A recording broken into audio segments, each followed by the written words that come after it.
꿈을 꿨는데 이상하게 예술을 공부하고 나서는 그 꿈이 약간 복잡해졌어. 어떻게? 그러니까 갑자기 뭐 사자에 뭐 용 머리에 뭐 이렇게 나오잖아. 예술이. 아, 근데 내 꿈은 돼지 얼굴에 막 갑자기 돼지 꿈이구나. 개 몸에. 먹고 싶은 거 아니야? 개꿈이 아니길 다행이네. 어떤 날개가 오리 날개는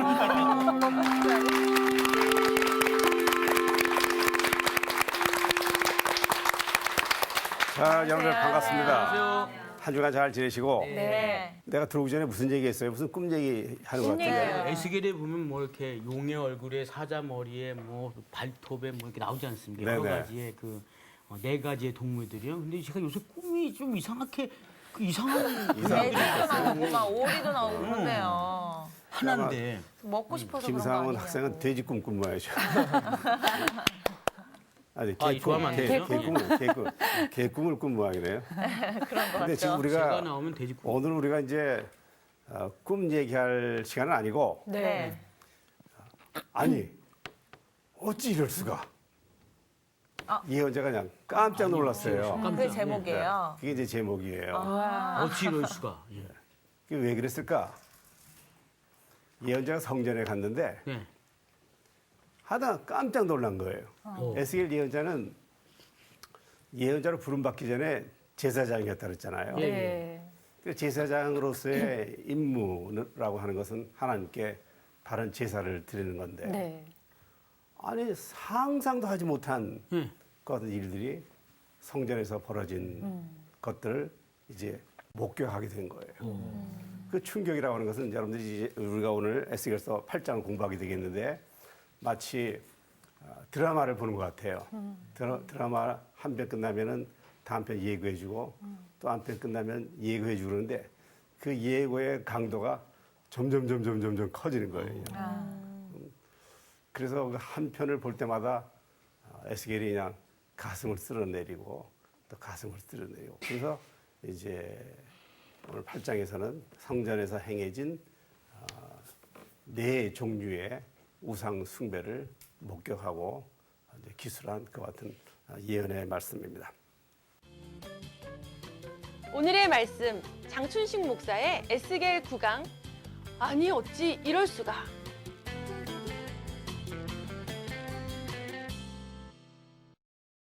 우리 김상훈 네. 학생부터 한 절 읽고 제가 해석하고 한 절 읽고 해석하고 그렇게 하도록 네. 예, 하겠습니다. 그럼 다 같이 에스겔서 8장을 펼치겠습니다. 여섯째 해 여섯째 달 초닷새에 나는 집에 앉았고 유다의 장로들은 내 앞에 앉아 있는데 주 여호와의 권능이 거기에서 내게 내리기로. 네, 감사합니다. 그래서 여섯째 해 여섯째 달 초닷새라고 하는 것은 에스겔이 이제 첫 번째 환상을 보았다 그랬죠. 그래서 그 첫 번째 환상 볼 때에 우리가 그 시간 계산을 했습니다. 그다음에 여섯째 해 여섯째 달 초닷새는 정확하게 에스겔이 첫 환상을 본 후 14개월 지난 때입니다. 14개월. 14개월. 여러분들은 다 잊어버렸을 텐데 그러면 몇 년이냐면 BC 592년 9월입니다. BC 592년 9월에 다시 환상을 본 것입니다. 이제는 에스겔이 자기 집에 앉아 있었어요. 딱 앉았는데 유다의 장로들이 찾아왔어요. 그러니까 이때 유다의 장로들이라고 하는 사람들은 우리가 오늘날 교회에서 이야기하는 뭐 장로님, 권사님, 집사님 그런 성직의 장로님이라고 하기보다는 포로 유다 공동체의 지도자들이라고 생각하면 될 것입니다. 지도자들이 뭐 할 일도 별로 없고 그러니까 시간만 나면은 예언자니까 이 집에 와서 오늘은 또 주님께서 제 양반을 통해서 무슨 말씀을 하시는가, 우리의 현재와 미래가 어떻게 될 것인가 궁금하니까 늘 이제 집을 찾아오는 것이에요. 그래서 이제 예언자께서 무슨 말씀을 하시는가 하고 이제 앉아 있었다 하는 그와 같은 이야기입니다. 공동체의 여러 문제를 예언자와 상의하고 조언을 듣기 위해서 이들이 찾아왔을 것입니다. 그런데 주 여호와의 권능이 거기에서 내게 내렸다 이렇게 말씀하지 않습니까? 11장 5절에 볼 것 같으면요, 여러분들 이제 이 권능이란 말을 여호와의 영이 내게 임하여. 그래서 여호와의 권능, 여호와의 영이라고 하는 말이 이렇게 비슷한 말로 함께 쓰이는 것을 우리가 성서를 통해서 볼 수 있습니다. 여호와의 권능이 내게 내리기로. 근데 원래 이 권능이라고 하는 말은 우리가 권능 그러면 무엇을 상징합니까? 우리 김용수 학생. 권능, 힘, 힘, 능력. 힘이죠. 근데 원래 히브리어로 볼 것 같으면 여호와의 권능이 할 때 그 권능이라 하는 말은 손이란 말입니다. 손. 여호와의 손이 나를 갖다 이렇게 타치하셨다. 나를 이렇게 타치하셨다. 나를 만지셨다. 그 여호와의 손이 이제 에스겔을 갖다 만지니까 에스겔은 곧 자기의 이제 정신 상태에서 하나님의 영, 성령의 이끌림을 받게 됩니다. 네. 우리는 그런 용어를 잘 쓰지 않습니다만 뭐 입신을 한다랄까 옛날 사람들은 이제 황홀한 상태에 들어간다랄까 무아지경 속에 들어가서 성령의 인도하심을 받는 그와 같은 단계로 들어가는 것을 의미하는 것입니다. 네. 그래서 주님의 손이 목사님들도 안 사시잖아요. 때로 성도들도 안 사고 같은 손이 닿았을 적에 이제 에스겔은 주님의 영에 온 성령님의 인도하심을 받게 되었다 하는 그런 뜻입니다. 그다음에 우리 이제 박샤론 학생이 2절. 네. 내가 보니 불 같은 형상이 있더라. 그 허리 아래의 모양은 불 같고 허리 위에는 광채가 나서 단쇠 같은데. 네. 이제 에스겔이 2절에 볼 것 같으면 누구를 보았습니까? 2절에서 내가 보니 봤잖아요. 형상. 불 같은 형상. 이제 성령님을 만난 거죠. 성령님의 인도하심을 받는데 내가 보니 하니까 불 같은 형상이 있다 그랬어요. 우리 구약 성사에는 아주 권위 있는 사본이 둘 있습니다. 이제 칠판에다가 별로 판서를 안 하니까 쓸 테니까 혹시 여러분들 공부하시면서 약자로 하게 되면 MT? MT는 대학생들이 어디 MT.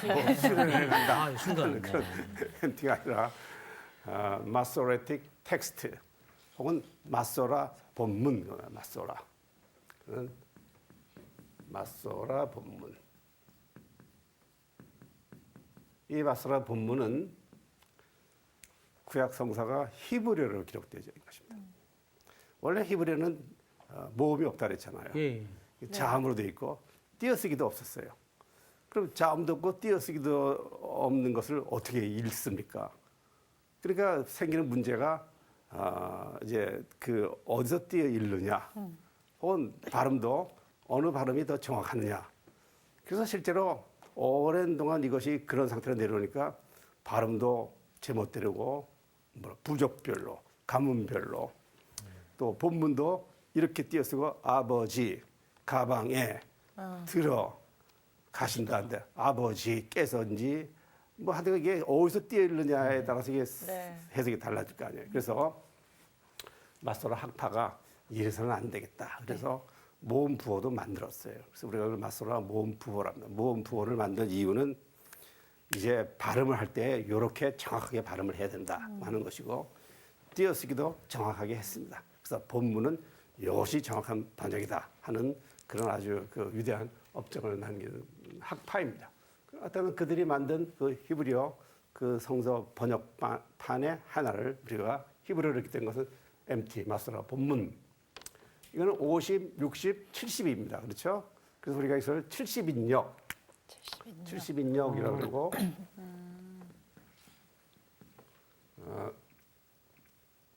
아니면 라틴어로 셉추아 찐트. 이집트 여행 가시는 분들은 알렉산드리아를 가게 됩니다. 가보셨어요? 가시다는 분이 뒤에서 가셨네요. 아주 아주 잘 다녀오셨습니다. 앞에 분들은 못 가보시고 예. 이제 적금을 들으셔서 한번 잘 가보시려고 합니다. 적금. 가십적인 저를 안내인으로 꼭 모시고. 우와. 그래서 알렉산드리아 가게 되면은 프톨레미 왕이 그 세웠던 유명한 도서관이 있습니다.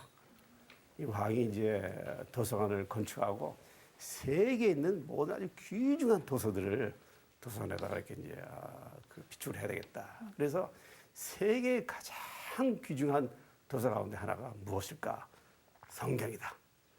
그래서 그 성경을 이제 히브리어에서 그리스어로 번역을 했습니다.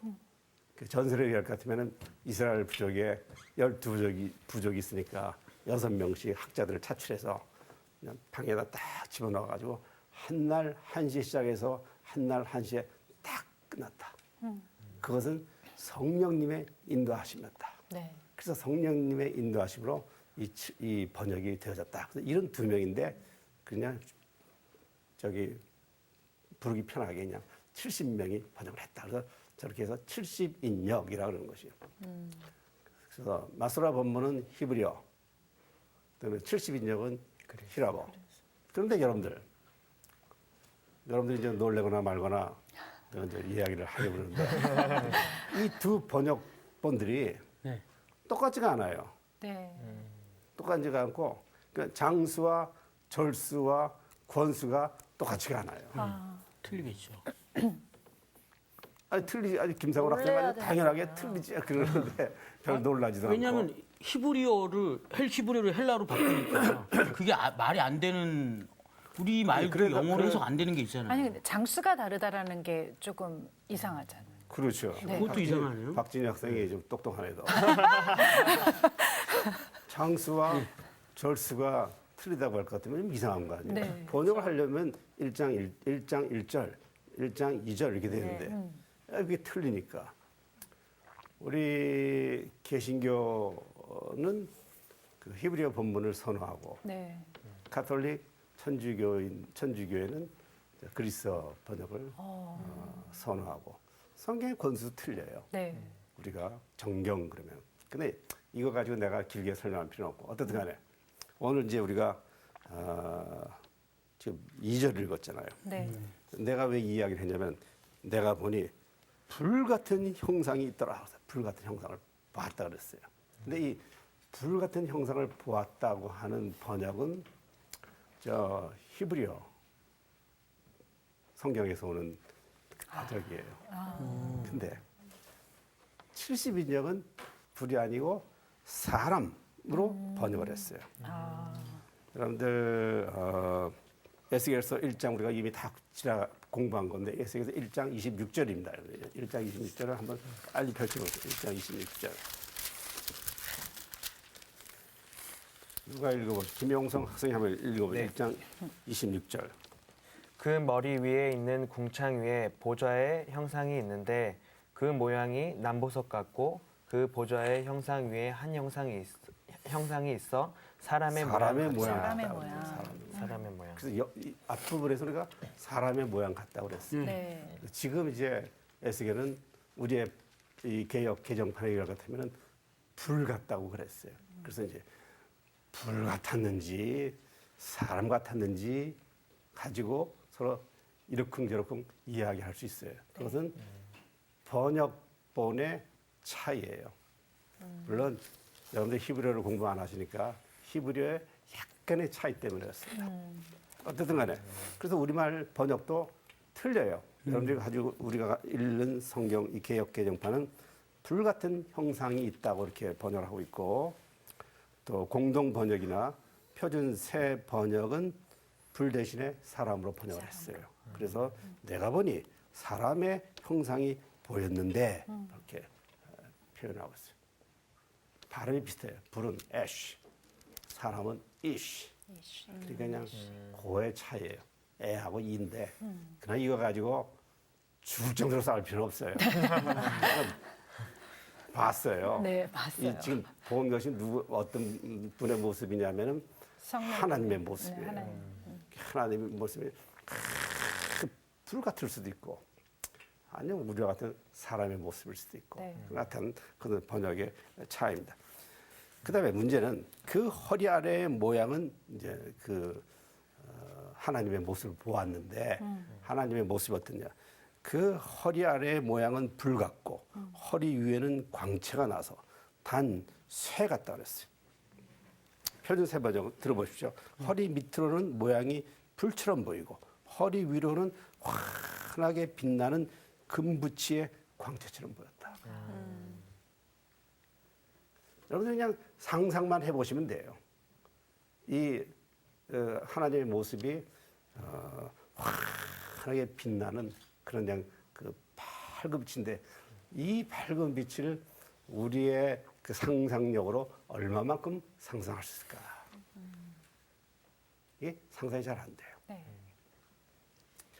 이 광채, 이 빛난다고 하는 이 히브리어 이 용어는요. 예. 성서에서는 이 부분하고 다니엘서 12장 3절 딱 한 군데밖에는 사용이 안 돼요. 다니엘서 12장 3절을 여러분들 읽어보시죠. 그러면 앞으로 여러분들이 말씀을 아주 사랑하고 좋아하게 될 것이에요. 이 빛난다고 하는 이 하나님의 그 광채를 설명한 용어인데 딱 여기에서밖에 사용이 안 돼요. 근데 어떻게 그 비유가 되어졌는지를 여러분들이 이제 한번 들어보십시오. 다니엘서 12장 3절 말씀이에요.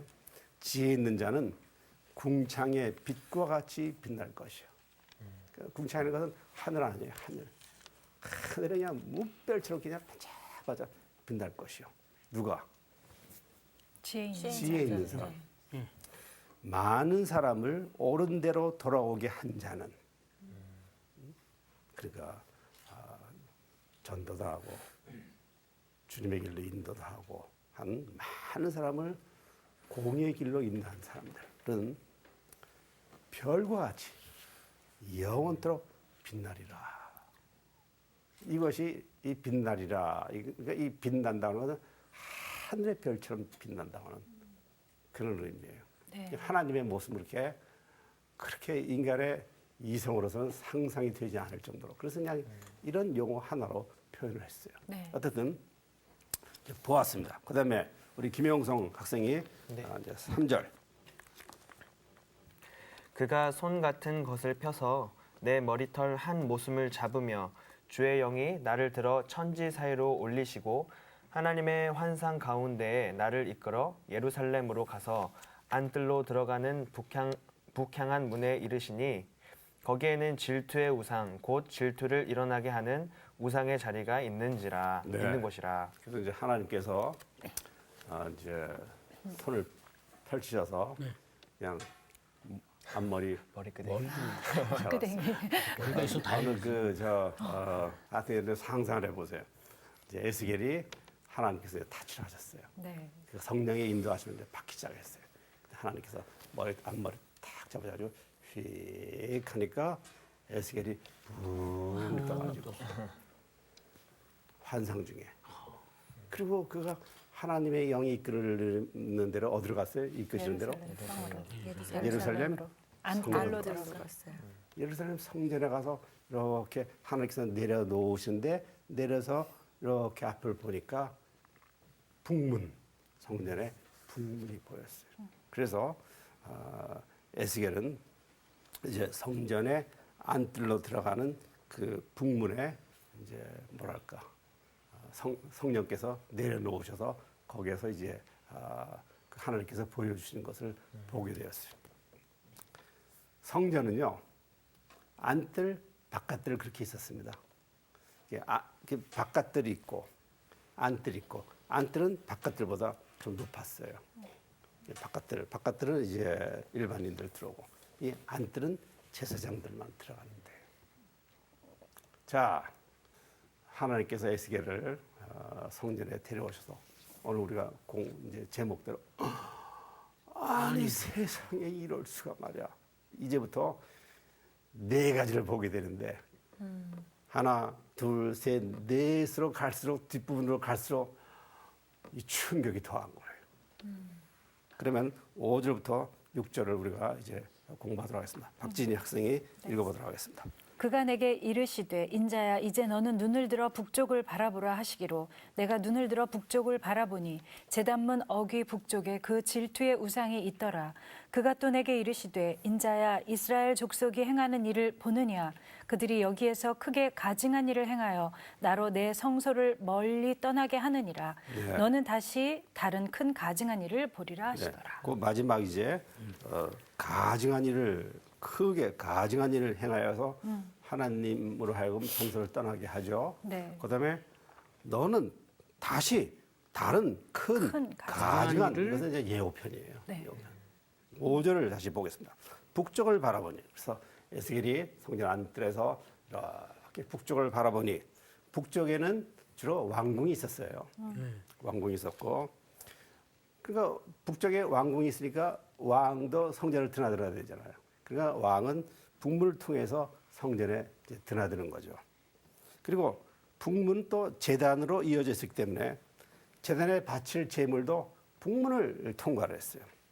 그래서 북문이라고도 불렸고 또 북문은 이제 제물들을 가지고 들어가니까 또 제단문이라고도 제단문. 불려졌어요. 네. 근데 예언자는 바깥들 북쪽 제단문 어귀에 놓여 있는 질투의 우상이라고 하는 것을 보았어요. 질투의 우상이라는 게 무엇일까? 이 질투의 우상이 구체적으로 어떤 신이었는지는 분명하지 않아요. 네. 근데 하여튼 여기에서는 질투의 우상이라고 했어요. 이제 성경학자들이 구약 성경 여기저기를 찾아보면은 므낫세 왕이 있었어요. 아주 우상 숭배를 많이 하는 왕이에요. 이 왕은 이 우상들에게 잘 보이기 위해서 자기가 스스로 나무를 찍어가지고 깎아가지고 우상을 만들어서 성전에 두기도 했어요. 네. 그래서 사람들은 므낫세 왕이 스스로 나무를 깎아 만들어 세워두었던 아세라라고 하는 우상이 있었는데 아세라 이 목상이었을 것이다. 근데 나중에 이 므낫세가 회개했거든요. 그래서 이런 목상들도 다 찍어가지고 또 다 골짜기에다 집어 던져버렸어요. 그러면은 성전에 이 우상이 없어야 될 텐데 에스겔에 와서 보니까 우상이 있잖아요. 그래 어느 누군가가 또 갖다 놓은 거예요. 그러니 이게 기절할 노릇이죠. 에스겔은 제사장인데 제사장으로서 성전에서 이런 해괴망측한 일들이 진행되어졌다고 하는 것을 보면은 이게 부끄럽고 하나님 이 뵙기가 이거 참 죄스러운 것이고 아세라는요 풍요의 여신이었습니다. 아니 우리식으로 하면 그냥 물질적인 신이었다고도 볼 수. 풍요의 여신. 그리고 아세라의 이제 그 상징은 그 나무 줄기예요. 그러니까 나무를 이제 깎아가지고 왜냐면 나무가 있고 잎사귀가 있는데 잎사귀들이 나무 줄기에서 자라잖아요. 그러니까 이제 줄기를 이렇게 이제 깎아가지고 이게 신이다. 나무 기둥을 갖다가 신이다 했으니까 지금 여러분들처럼 이제 똑똑한 사람들, 신앙인 사람들은 참 별걸 같은 그런 걸 어떻게 생기겠냐면 하여튼간 이 시대는 그랬으니까. 그래서 이 아세라 우상들을 섬겼어요. 신명기 16장 21절 이런 말씀이 있습니다. 제가 찾아왔습니다. 내 하나님 여호와를 위하여 쌓은 제단 곁에 어떤 나무로든지 아세라상을 세우지 말아라. 그런데 아까도 말씀드렸듯이 이 우상 다 없어진 것인데 또 요시아라는 왕이 또 종교개혁을 했지. 그래도 이게 다 없앴거든요. 네. 그런데 이게 다시 하여튼 세워진 거 아니에요. 참 한심한 거예요. 질투라고 하는 것은 질투를 불러일으킨다. 하나님을 가리켜서 나는 질투하는 여호와 하나님께서 스스로 나는 질투를 한다. 내 백성이 나만을 사랑하기를 원하는데 나 말고 바알을 사랑한다 하면 하나님은 질투하시는 하나님이시라는 그런 표현도 하셨어요. 이게 하나님의 질투와 분노를 일으키게 하는 우상이었다. 이렇게 여러분들이 생각하시면 될 것이에요. 크게 가증한 일을 행하여 나로 내 성소를 멀리 떠나게 한다. 그래서 이제 우리가 다음에는 이제 하나님께서 성전을 떠나시는 것을 공부하게 될 텐데 미리 이제 하나님께서 예고를 하시는 것이에요. 여러분 이렇게 생각해 보세요. 하나님께서 우리 교회를 떠나셨다. 하나님께서 우리 가정에는 하나님께서 안 계신다. 그럼 그게 뭘 의미하는 거겠어요? 죽음이요. 그죠? 죽음이죠. 더군다나 우리가 그리스도인이라고 하는데 우리 집에는 예수님이 없습니다. 우리 자랑스럽게 얘기할 수 있어요. 주님께서 내가 이제 떠나야 되겠다. 왜? 하나님은 거룩하신 하나님인데 너무나 더러워서 역겨워서 후욕질 나서 있을 수가 없는 거예요. 그래서 제1막 우상숭배 그 질투의 우상을 보았습니다. 그래서 에스겔이 마음이 아팠겠죠. 그런데 하나님께서 이것만이 아니다. 제2편을 기대하여라. 그래서 박진희 학생이 아까 읽었죠. 네. 그럼 다시 이제 김장원 학생 봐서 제2편 짐승 예배를 공부하겠는데 짐승 예배는 좀 기니까 7절 하고 네. 8절 7절 8절 그가 나를 이끌고 뜰 문에 이르시기로 내가 본즉 담에 구멍이 있더라. 그가 내게 이르시되 인자야 너는 이 담을 헐라 하시기로 내가 그 담을 허니 한 문이 있더라. 네. 그다음에 이제 박시하는 학생이 9절 10절 또 내게 이르시되 들어가서 그들이 거기에서 행하는 가증하고 악한 일을 보라 하시기로 내가 들어가 보니 각 양 곤충과 가증한 짐승과 이스라엘 족속의 모든 우상을 그 사방 벽에 그렸고 네. 거기까지 우선 읽도록 하십니다. 그리고 이제 두 번째는 짐승 예배예요. 짐승 예배. 뭐 우리 사회에서는 뭐 짐승이라는 말을 갖다가 무슨 뭐 그냥 그 아주 그냥 파워를 짐승남. 사용하기도 하는데 이 성경에서 이제 짐승 예배, 짐승 하나님을 섬긴다고 하면서 짐승을 섬긴 거예요. 짐승뿐만 아니라 이제 우리가 지금 금방 이제 공부하게 되겠습니다. 각양 곤충들과 더불어 그냥 그런 뱀이라든지 뭐 용이라든지 뭐 등등인데 자 예언자는 우리가 이제 7절부터 보면 하나님의 인도로 이번에는 성전 안뜰문에 붙어있는 방에서 이스라엘 장로님들께서 비밀스럽게 드리고 있던 짐승 예배를 목격하게 되는 것이에요. 각양 곤충과 가증한 짐승과 이스라엘 족속의 모든 우상이라고 하는 것. 그걸 여러분 한번 상상해 보세요. 그리고 이게 그렸다고 하는 것은 이렇게 뭐 이게 부조 이게 새겼다는 거지. 벽에 이렇게 이게 새겼다는 것이. 예. 뭐 이 붓으로 그렸다는 것은 이게 새겨가지고 그냥 이렇게 부착시켜 걸어놓은 거죠. 이와 같은 그 각양 곤충과 가증한 짐승과 이스라엘 족속의 모든 우상이라고 하는 것은 또 어떻게 보면 파충류와 짐승들, 뱀이라든지 뭐 도마뱀이라든지 뭐 용이라든지 율법에서 부정한 것으로 간주했던 짐승들 그리고 율법에서 또 먹을 음식 먹지 못할 뭐 짐승들도 있잖아요. 여기서 먹지 못하도록 금지되었던 짐승들 다시 예를 들면은 뱀이라든지 전갈이라든지 반인 반수의 모습들 짐승 형상들 등등을 갖다가 신이라고 해서 섬겼다는 것이에요. 이런 모습들은요, 지금 우리가 인터넷을 이렇게 잘 찾아보면은 고대 바빌론이나 이집트에 이런 그 신을 섬겼던 흔적들을 많이 찾아볼 수 있어요. 더군다나 이집트는요, 모든 게 다 신이에요. 곤충들도, 파리도, 개구리도, 악어도, 뱀도 다 신이에요. 양도. 정치적으로는 이제 유다가 멸망한 이유 가운데 하나가 바벨론과 군사 동맹, 아니 이집트와 군사 동맹을 맺거든요. 그래서 바벨론이 그 보복 원정을 하는 것이에요. 그리고 이집트와 군사 동맹을 맺었으니까 그때 군사 동맹을 맺으면서 이집트의 이런 종교의 영향도 받았지 않았겠나. 네. 그래서 그냥 잘 보이려고 그냥 성전 그 경내에서 거룩한 경내에서 그런 못된 짓을 하지 않았겠는가 하는 그런 이야기를 해보는 것입니다. 그다음에 11절을 또 읽어보십시오. 김영상 선생님 11절. 네. 이스라엘 족속의 장로 중 70명이 그 앞에 섰으며 사반의 아들 야사도냐도 그 가운데 섰고 각기 손에 향로를 들었는데 향연이 구름같이 오르더라. 네, 또 그렇게 해서 네네. 또 내게 이르시되 인자야 이스라엘 족속의 장로들이 각각 그 우상의 방한 어두운 가운데에서 행하는 것을 내가 보았느냐?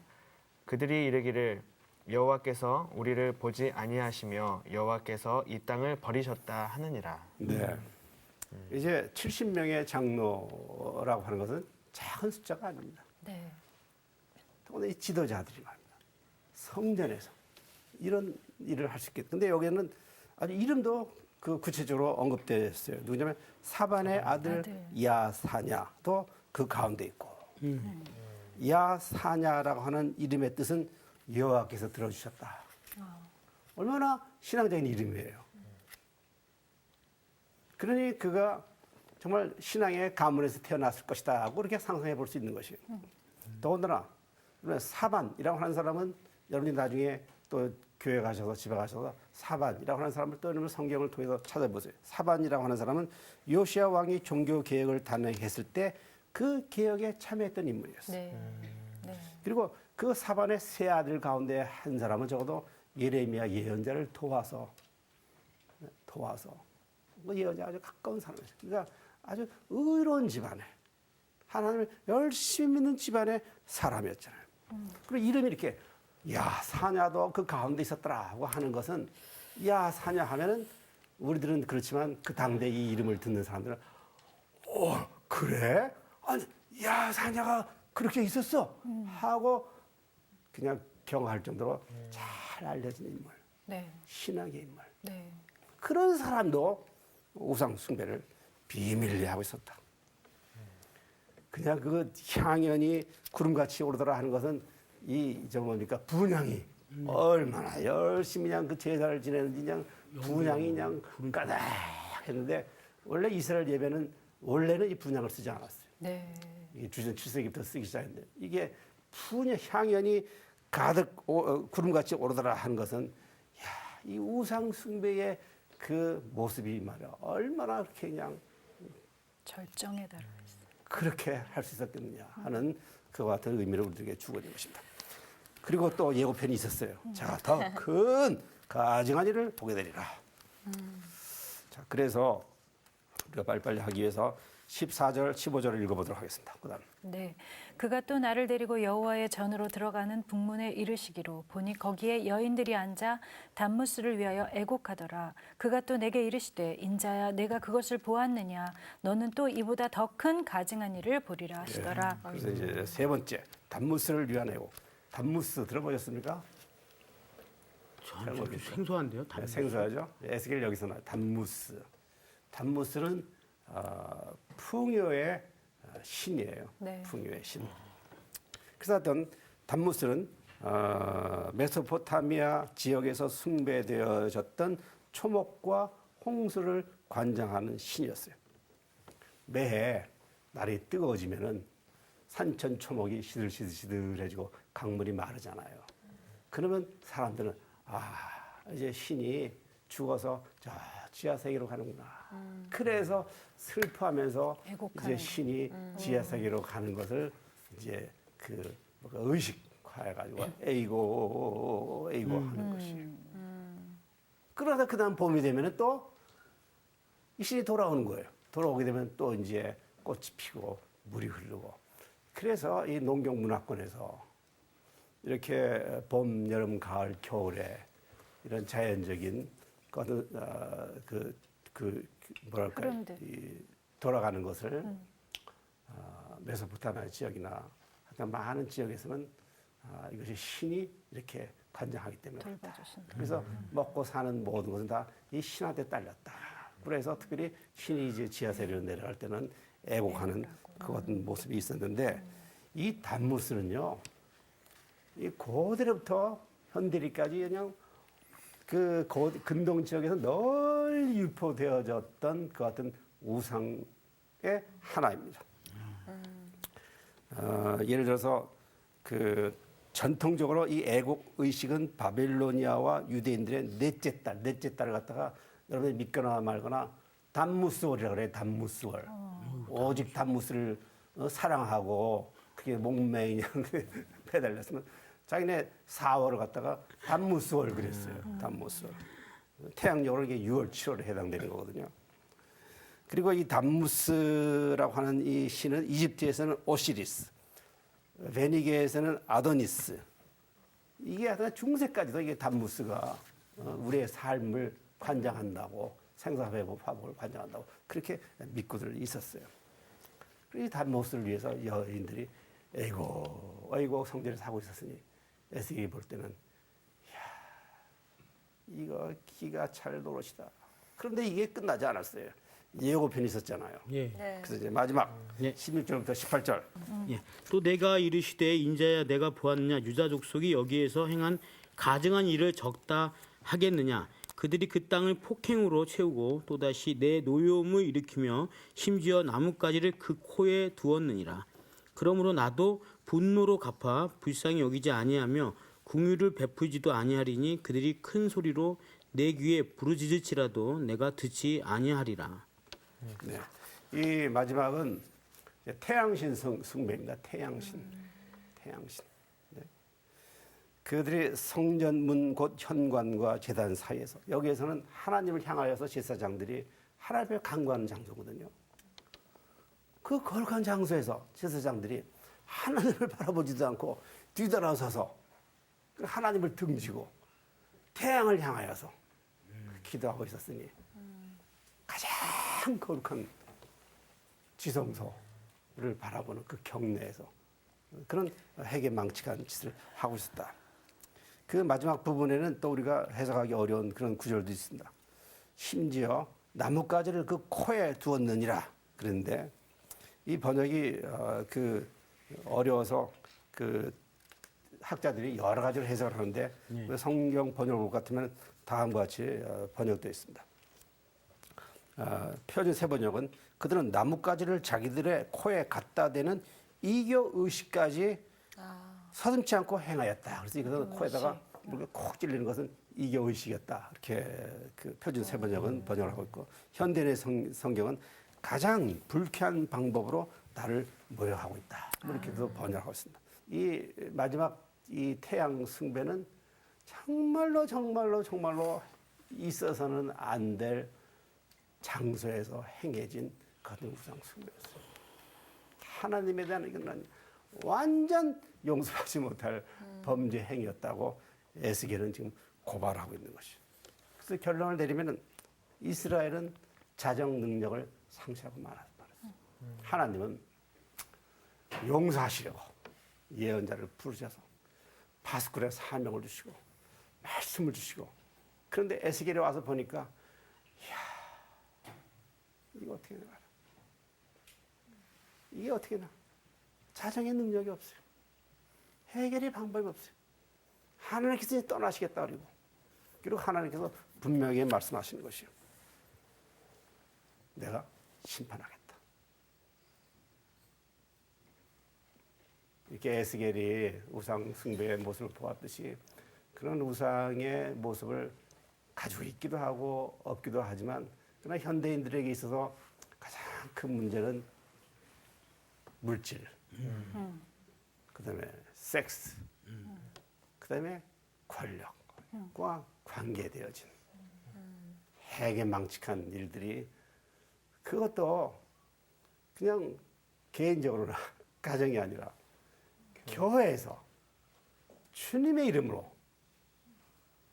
진행되어지지는 않는가 하는 것들을 우리가 반성하게 됩니다. 네.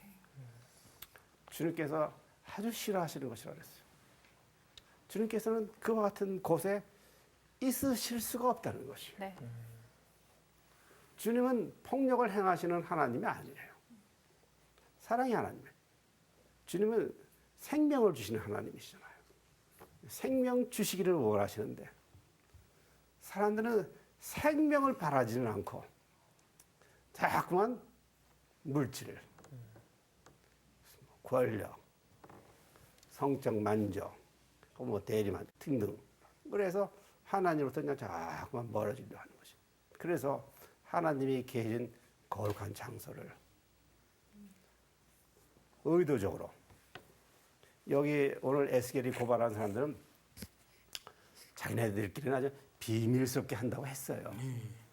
그런데 하나님께서 성령의 감화 감동으로 에스겔을 딱 데려와서 보이니까 다 폭로된 거예요. 네.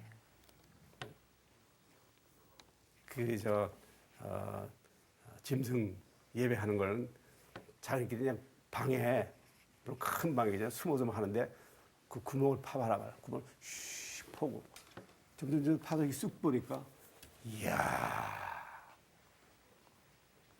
그것이 의미하는 것은 은밀하게 한다고 하더라도 하나님께서는 우리의 속과 겉을 다 보시는 하나님이시니까 네. 하나님 다 보신다 하는 그와 같은 교훈들을 우리가 이 에스겔을 통하여서 알 수 있는 것입니다. 네. 학자들은 에스겔이 어디서 그 예언자가 되었을까? 바벨론 강가에서 되었는가? 그가 어떻게 예루살렘으로 북 날아갔을까? 하는 그런 사람들이 있지만 그건 뭐 중요한 게 아니에요. 네. 네. 중요한 것은 하나님의 성령의 감화와 감동으로 에스겔은 정말 예루살렘 성전의 그 부패한 모습을 보고 충격받고 자 내가 어떻게 해야 되는가 하나님의 처분만을 기다릴 수밖에 없었어요. 그럼 이제 어떻게 되었는가 나도 예고를 해야 될 거 아니에요. 네. 다음 편은 네, 성전에서 다음 이렇게 그냥 이렇게 되었으니까 그럼 이제 다음 시간을 기대하시라.